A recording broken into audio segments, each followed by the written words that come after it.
샬롬, 신동성 목사입니다. 오늘도 이게 지금 유튜브 상태가 이게 별로 안 좋아서 지금 뭐 이게 실시간 스트림이 안 되는 것 같아요. 제가 지금 한 10분 넘게 계속 반복해서 지금 이렇게 내보내려고 하는데 이게 지금 계속 안 뜨고 있습니다. 그래서 뭐 일단 뭐 녹화라도 저 진행을 하도록 하겠습니다. 정말 이 생방송은 너무나 힘든 것 같아요. 뭐 힘들기보다도 이게 정말 긴장이 돼서 이게 될 때도 있고 안 될 때도 있고 참 또 이렇게 또 약속을 했는데 또 이렇게 실시간을 안 돼서 너무나 죄송스러운데 이거는 뭐 이게 뭐 유튜브 지금 뭐 서버에 무슨 문제가 있는 것 같습니다. 자, 일단 뭐 이 방송은 녹화로 진행하도록 하겠습니다. 예, 자, 오늘 이제 말씀의 제목은 구원과 승리의 노래입니다. 구원과 승리의 노래. 시편 108편 1절부터 13절까지 말씀입니다. 들어가는 이야기 같이 보도록 하겠습니다. 전 국가대표 축구선수였던 이영표 집사는 하나님이 함께 하시지 않는 삶이 얼마나 공허한지에 대해 간증한 적이 있습니다. 그 내용은 다음과 같습니다. 어린이 축구 꿈나무였을 때는 자신은 축구선수가 되는 것이 꿈이었다고 합니다. 축구선수가 되자 이제 국가대표 선수가 되었으면 하는 소원이 생겼다고 합니다. 마침내 그는 피나는 노력 끝에 국가대표가 되었습니다. 그런데 이제는 더 큰 유럽 무대에 진출해서 선수 생활을 해보았으면 좋겠다는 생각이 들기 시작했다고 합니다. 그가 막상 유럽에서 최고 선수들과 뛰게 되었을 때 자기 뜻대로 경기가 잘 풀리지 않았다고 합니다. 그래서 벤치에 앉아 있거나 계속되는 긴장과 슬럼프로 인해 큰 활약상을 보여주지 못한 때가 더 많았다고 합니다. 그러자 사람들은 자신에게 낮은 평점을 주었고 그것이 축구 선수로서 자신을 매우 힘들게 했다고 고백했습니다. 이영표 집사는 그 일을 통해 하나님 없는 자신의 삶을 깊이 들여다보게 되었습니다. 그리고 다음과 같은 사실을 알게 되었다고 간증합니다. 크리스천에게 참된 구원이란 어제의 영광도 아니며 미래의 영광도 아닌 하나님이 지금 나와 함께 하시는 삶임을 깨닫는 것입니다. 하나님과 함께 하심은 우리에게 가장 큰 은혜이고 복입니다.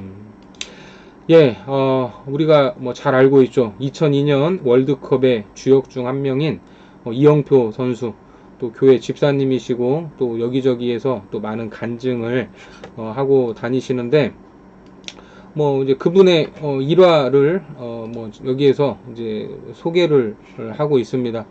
뭐 가장 중요한 것은 과거, 물론 과거도 중요하죠.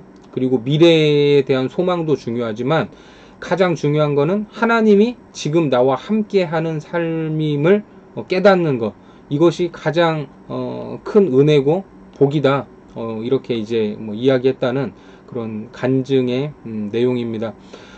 그래서 이제 그 뭐 질문을 보면 지금까지 살아오면서 누구와 있을 때 마음이 든든했던 경험이 있다면 나누어 보세요. 예. 여러분 뭐 누구랑 있으면 좀 마음이 든든하십니까? 네? 누구랑 있으면요? 좀 마음이 뭐 편한 사람도 있고 든든한 사람도 있고 또 누구를 만나면 또 마음이 불편한 사람도 있고 뭐 그럴 수 있을 것 같아요. 자, 아무튼 이제 뭐 이영표 선수의 이야기로 시작을 했는데 자, 이게 이제 지금 여러분들과 소통하는 실시간이 아니다 보니까 그냥 저 혼자 계속 진행하도록 하겠습니다.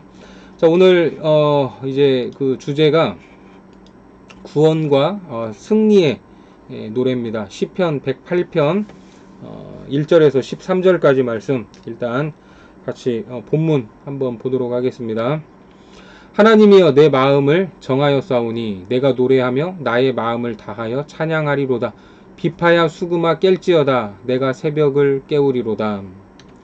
여호와여 내가 만민 중에서 주께 감사하고 문나라 중에서 주를 찬양하오리니 주의 인자하심이 하늘보다 높으시며 주의 진실은 궁창에까지 이르나이다. 하나님이여 주는 하늘 위에 높이 들리시며 주의 영광이 온 땅에서 높임 받으시기를 원하나이다. 주께서 사랑하시는 자들을 건지시기 위하여 우리에게 응답하사 오른손으로 구원하소서. 하나님이 그의 성소에서 말씀하시되 내가 기뻐하리라. 내가 세겜을 나누며 숫꽃 골짜기를 측량하리라. 길르앗이 내 것이요 므낫세도 내 것이며 에브라임은 내 머리의 투구요 유다는 나의 규이며 모압은 내 목욕통이라. 에돔에는 내 신발을 벗어 던질지며 블레셋 위에서 내가 외치리라 하셨도다. 누가 나를 이끌어 견고한 성읍으로 인도해 드리며 누가 나를 에돔으로 인도할꼬. 하나님이여 주께서 우리를 버리지 아니하셨나이까. 하나님이여 주께서 우리의 군대들과 함께 나아가지 아니하시나이다. 우리를 도와 대적을 치게 하소서. 사람의 구원은 헛됨이니이다. 우리가 하나님을 의지하고 용감히 행하리니 그는 우리의 대적들을 밟으실 자이심이로다. 예, 오늘 108편 1절에서 13절까지 말씀 이렇게 한번 쭉 봤는데요. 108편은 이제 그 시편 형식의 장르로 봤을 때 비탄시, 탄식하는 시에 속합니다. 그런데 또 동시에 찬양하는 시로도 분류가 되죠. 우리가 이제 잘 알고 있는 그 기쁜 찬양이죠. 오 주여 나의 마음이 주께로 정해졌으니, 이 찬양의 이제 그 원본이 되는 시편인데, 아무튼 이제 뭐 찬양시로도 분류가 돼요. 그래서 이제 이 안에 보면 다윗이 이미 지었던 이제 57편의 내용, 또 60편의 내용이 인용되기도 하는데, 또 단독적인 찬양시로서도 어색함이 없어 보이는 또 중요한 시입니다. 그래서 이제 비탄시 그리고 찬양시 이 중간 형태로 기록된 108편은 현재 처한 암담한 환경에 처해 있습니다. 이 시편 기자인 다윗이. 그리고 현재 이 환경이 암담하기 때문에 당연히 미래에는 불확실한 것이죠. 그런데 그 상황 가운데서 하나님이 구원자가 되신다는 확신과 감사를 노래하고 있습니다. 그러니까 이렇게 그 확신과 감사를 가질 수 있는 이유는 과거에 행하신 하나님의 위대한 일을 기억하기 때문에, 그리고 하나님이 그분의 언약을 성취하실 것을 이제 찬양하는 것이죠. 그래서 하나님의 인자하심과 진실하심은 이제 이스라엘의 역사 속에서 잘 드러나는데, 이제 그 과거에 하나님이 이스라엘 역사에 어떠한 일을 행하셨는가 하는 내용들을 이제 시편 곳곳에서 이제 언급을 하고 있습니다. 뭐 세겜도 나오고 숫꽃도 나오죠. 그래서 하나님이 가나안 땅을 정복할 때 이스라엘에게 서쪽에 세겜 그리고 동쪽에 숫꽃 골짜기를 주신 일이 있습니다. 그리고 요단 건너편에 길르앗과 므낫세와 에브라임을 복주셔서 하나님의 기업으로 삼으시고, 또 유다 지파를 선택하셔서 다윗 왕조를 세우신 분이 하나님이심을 선포하고 있습니다. 또 뭐 그것뿐만 아니라 이방 민족의 방해와 공격으로 이스라엘이 구속사의 위기에 처할 때마다 하나님이 모압과 에돔을 심판하셨던 분임을 다윗은 회상하고 있습니다. 자, 이러한 과거의 역사, 뭐 변경할 수 없는 확실한 과거의 역사를 통해서 현재와 미래의 어려움에서 구원하시고 승리를 주실 분은 오직 하나님밖에 없다 하는 것을 고백하면서 찬양하는 것이죠. 자, 뭐 이런 이제 그 배경을 우리가 이제 이해를 하고 한번 내용으로 들어가 보겠습니다. 자, 내용으로 들어가면, 자, 1번에 시편 기자가 마음을 정해서 새벽에 하나님을 찬양하겠다고 고백한 때에 그가 처한 상황은 어떤 상황이었습니까? 자, 우리가 이제 이 시편 108편이 아까 제가 뭐 잠깐 불렀지만 오 주여 나의 마음이, 그래서 아주 뭐 밝은 찬양은 아주 밝잖아요. 그 찬양은. 그런데 지금 시편 기자는 대적과의 싸움에서 하나님이 함께 하지 않으시는 듯한 이러한 좌절을 겪으면서 좌절을 겪고 있습니다. 그러니까 뭘 해야 돼요? 그런 이 마음이 눌리고 감정적으로 이게 참 어려울 때 마음을 정하는 거죠. 그리고 하루의 시작인 새벽에 하나님을 찬양하겠다, 이렇게 고백을 하고 있습니다.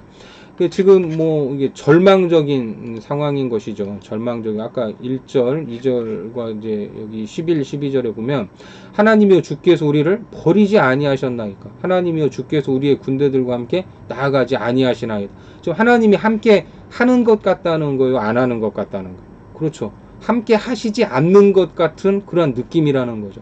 우리를 도와 대적을 치게 하소서. 사람의 구원은 헛됨이니이다. 좀 우리를 도와주셔서 우리가 좀 이기게 해달라. 이러한 절망적인 상황을 지금 토로하고 있습니다. 사람들은 이해할 수도 없고 사람의 도움은 이제 헛될 뿐인 암담한 이 환경이지만 지금 이러한 환경 속에서도 오직 하나님의 구원만 바라보고 있다는 것을 우리가 알 수가 있죠. 그리고 그 하나님을 이제 나는 찬양하겠다 하는 이제 자기 마음을 확정합니다. 이제 특별히 이제 자기 마음이 뭐 확정됐다 하는 이 말 어디에 나오죠? 내 마음을 하나님이여 내 마음을 정하여 싸우니 이제 확정하다. 이 말은 이제 그 히브리어 뜻으로 보면 준비됐다, 고정됐다라는 뜻입니다. 그리고 현악기인 비파와 수금을 향해서 깰지어다라고 하고 또 내가 새벽을 깨우리로다라고 하는 것은 간절한 구원을 소망하는 마음과 더불어서 구원이 임하는 그날의 기쁨을 강하게 표현하는 수사학적 표현입니다. 그리고 특별히 하루의 일과 중에 새벽이라는 시간에 뭐 여러분들 뭐 깨보셔서 알지만 그때는 이제 칠흑 같은 어둠, 그러니까 새벽 시간에는 가장 어두운 것이죠. 이 가장 어둡지만 동시에 뭐가 밝아오죠? 이제 새로운 날이 시작되면서 이제 빛이 서서히 밝아오는 그 시간대가 새벽입니다. 그러니까 새벽에 하나님을 찬양하기로 마음의 준비가 되었다는 것은 하나님이 구원의 은혜를 베푸실 것을 확신하기 때문에 자신의 모든 날을 하나님께 드리겠다고 헌신하는 그런 표현인 것입니다. 네, 자, 뭐 저 혼자 하려니까 재미는 없습니다. 그리고 누군가가 이렇게 실시간으로 이렇게 본다라고 생각을 하면 제가 좀 이게 좀 마음이 좀 그러겠는데 아무튼 이거 녹화 중이거든요. 지금 별도로 녹화를 하고 있는데 아무튼 이게 유튜브가 왜 이러는지 모르겠어요. 이게 한 번씩 정말 땀납니다. 땀나. 날씨도 그렇지 않아도 더운데 지금 제 방 온도가 30.7도예요. 여기 보시면 여기 온도계 있잖아요. 온도계. 여기 온도계 보면 30.7도를 지금 기록하고 있습니다. 제가 보여드릴게요. 자, 여기 보이시죠? 30.7도. 지금 현재 시간 10시 24분. 2분 빠르네요. 지금 정확히는 지금 22분인데. 자, 아무튼 뭐 이렇게라도 또 여러분들을 섬겨야죠. 저는 최선을 다해서. 예, 자 계속해서 보도록 하겠습니다.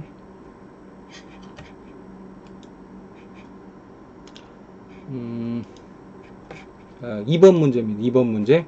시편 기자는 주님의 인자하심과 진실하심이 어떠하다고 찬양하나요? 이는 이스라엘 역사에서 어떻게 나타났나요? 자, 뭐 4절 또 7절에서 이제 10절까지 내용인데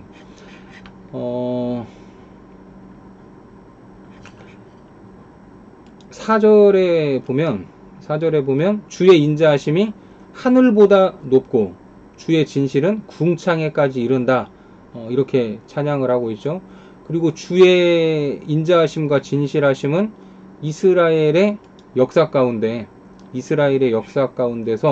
약속의 땅을 차지하게 하시며 언약적인 사랑, 인자하심을 베푸시고 약속을 신실하게 이루신 데에서 그분의 인자하심이 나타났습니다. 그게 이제 눈에 보이게 나타난 거죠. 자, 그것이 눈에 보였기 때문에 현재 다윗 이 시편 기자를 둘러싸고 있는 상황은 어둠이에요. 절망입니다. 그런데 그 어두운 상황에 절망하지 않고 오히려 하나님의 위대한 구원을 열방 앞에서 찬양하겠다. 이렇게 이제 선포하고 있는 거죠. 자, 그러면 무엇이 이 다윗으로 하여금 그러한 담대한 믿음의 결단을 하도록 만들었을까? 그것은 언약적 사랑을 이스라엘에게 베푸시고, 그 인자하심입니다. 약속하신 것을 신실하게 이루시는 하나님의 성품 때문에 그런 담대함이 생겼다, 이렇게 말할 수 있습니다. 자, 역사적으로, 자, 이제 지금 여기 7절에 보면 뭐 세겜, 내가 세겜을 나누며 숫꽃 골짜기를 측량하리니. 자, 여러분, 이 세겜 많이 들어보셨죠? 세겜은 야곱이 머물러서 제단을 쌓았던 곳입니다. 창세기 33장에서. 그리고 가나안 정복 이후에 이 땅, 이 세겜 땅은 이제 이스라엘 자손에게 분배가 돼요. 그래서 이제 세겜을 나누다, 그리고 숫꽃 골짜기를 측량하다, 이 표현은 뭐 결국 뭐 같은 표현이, 같은 의미예요. 같은 의미. 그리고 이제 8절에 나오는 길르앗은 기념하기 위한 돌무더기를 쌓는다라는 뜻으로 이스라엘 전체를 의미합니다. 이스라엘 전체. 예, 이스라엘 전체. 자, 뭐 거기에 이제 관련된 그 내용을 보면, 자, 여기 민수기 32장 29절 말씀 한번 읽겠습니다.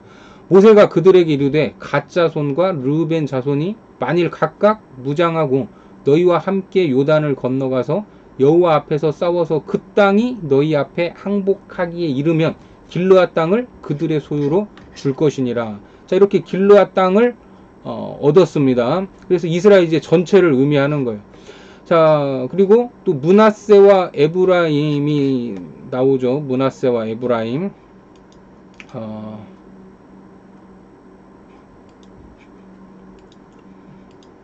예, 자, 여기 8절에 므낫세와 에브라임이 나오는데, 므낫세와 에브라임은 야곱의 축복을 받은 자녀들이죠.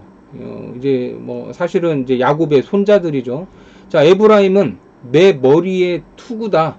내 머리의 투구. 8절에 표현이 나와 있죠. 이 표현은 에브라임이 장차 중요한 역할을 하게 된다는 것을 보여주는데, 실제로 통일 왕국이 분열됐을 때 이 에브라임 지파가 북이스라엘의 10지파 중에 주요 지파였습니다. 가장 큰 지파.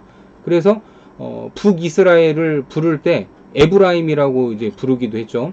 그리고 이제 유다는 나의 규라는 의미는 유다 지파에서 다스릴 참된 왕이 탄생할 것을 의미합니다. 네. 누가 탄생하죠? 그렇죠. 예수님이 유다 지파에서 오시지 않습니까? 자, 그리고 이제 9절로 넘어가서 보시면, 모압은 내 목욕통, 뭐 에돔에 내 신발을 벗어 던질지며 라는 이 표현은 모압과 에돔을 종으로 삼겠다라는 표현입니다. 그리고 블레셋 위에서 내가 외치리라 라는 말은 블레셋이 전쟁에서 패배해서 그들이 탄식하게 되고 이스라엘이 승리의 함성을 외칠 것을 의미합니다. 그러니까 지금 이 다윗은 뭘 말하는 거예요? 전적으로 역사의 주권이 누구에게 있다? 하나님께 있다 하는 것을 이제 노래하는 것입니다.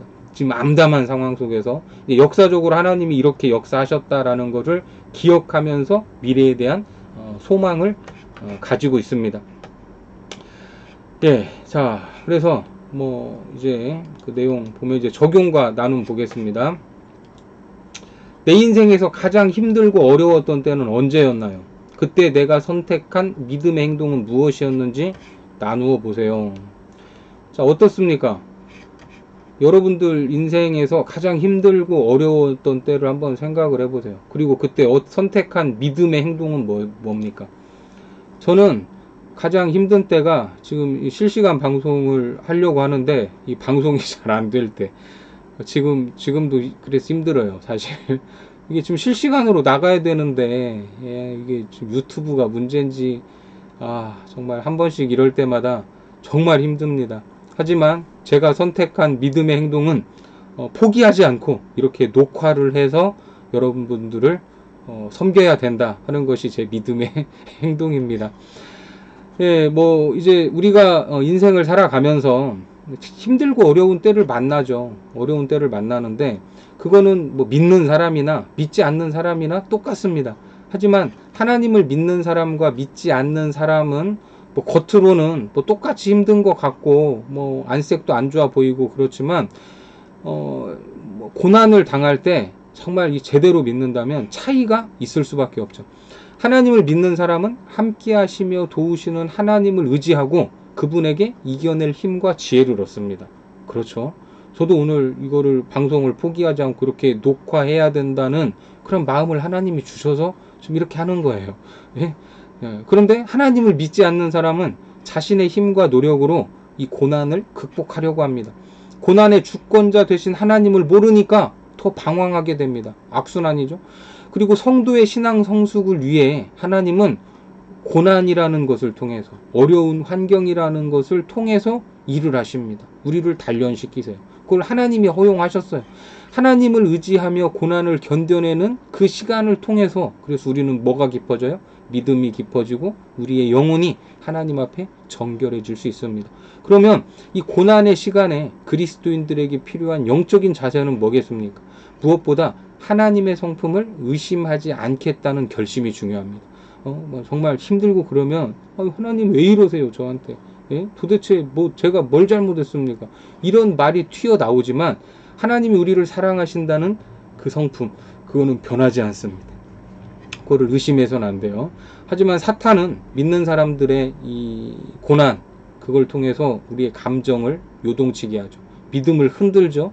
그리고 하나님이 궁극적으로 이루실 구원의 소망을 보지 못하게 합니다.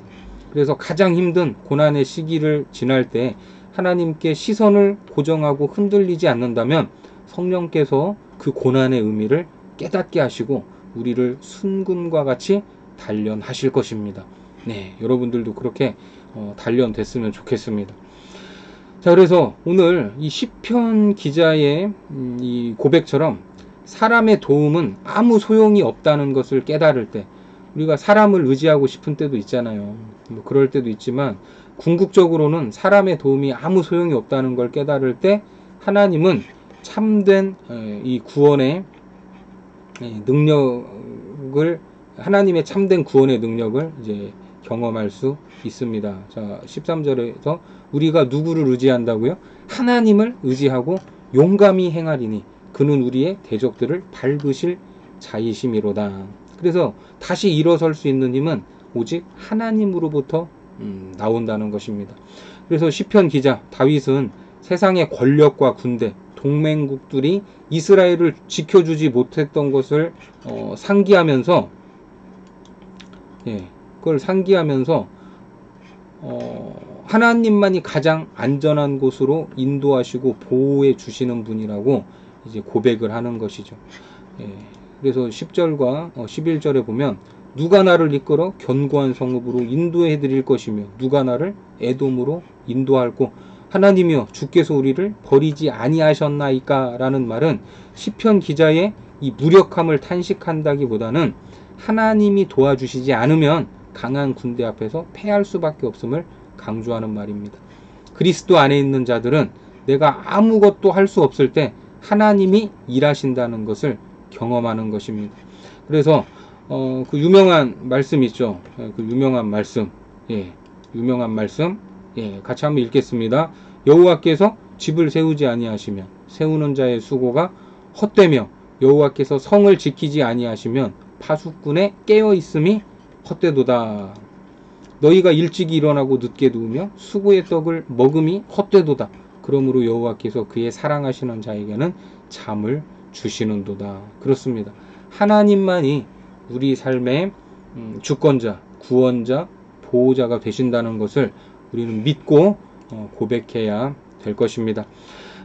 그래서 우리도 반드시, 저도 마찬가지고 여러분들도 마찬가지고 우리 삶의 고난과 절망스러운 순간들이 있습니다. 그래서 그 순간에 우리의 믿음을 흔들고 하나님의 성품이나 약속을 의심하게 할 때가 찾아옵니다. 하지만 고난의 순간에도 하나님은 우리와 함께 하십니까? 안 하십니까? 함께 하십니다. 그걸 잘 믿으셔야 돼요. 이 방송이 실시간이 안 될 때도 하나님은 우리와 저와 함께 하십니다. 그리고 위기 상황을 극복하는 비결은 오늘 시편 기자 다윗처럼 선포하는 거예요. 이제부터 내 영혼은 하나님만 바라보기로 확정하고 하나님만 신뢰하며 찬양하기로 결심한다. 이것이 우리 삶의 고백이 되기를 바랍니다. 그래서 과거 내 삶에서 행하신 주님의 신실하신 사랑과 구원의 은혜를 기억하고 묵상할 때 의심과 걱정은 사라지고 다시금 주님께 시선을 고정할 수 있습니다. 구원은 연약한 사람을 의지하는 데 있는 것이 아니라 변하지 않는 인자하심과 신실하심으로 행하시는 주님을 의지하는 데 있습니다. 이 마무리 멘트는 오늘 교재의 맨 아랫부분에 이렇게 제가 넣어놨습니다.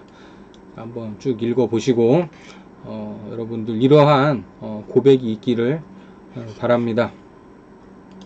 아멘이시죠? 예. 오늘 저 혼자 이렇게 하다 보니까 한 30분도 안 돼서 좀 녹화가 끝났습니다. 좀 여유롭게 여러분들과 소통하면서 했으면 좋았을 텐데, 또 이렇게라도 녹화된 영상으로라도 여러분들 만나 뵐 수 있어서 감사하고, 이 시간 잘 지켜서 또 왜 안 됐는지 제가 한번 원인을 찾아보도록 하겠습니다. 아무튼 여러분, 이제 날씨 덥고 한데 항상 건강하시고 늘 삶에서 하나님만을 의지하고 고난을 이겨내는 모든 성도들 되시기를 그렇게 축복하면서 축복하겠습니다. 자, 한 주간 잘 보내시고 다음 주에 뵙겠습니다. 샬롬.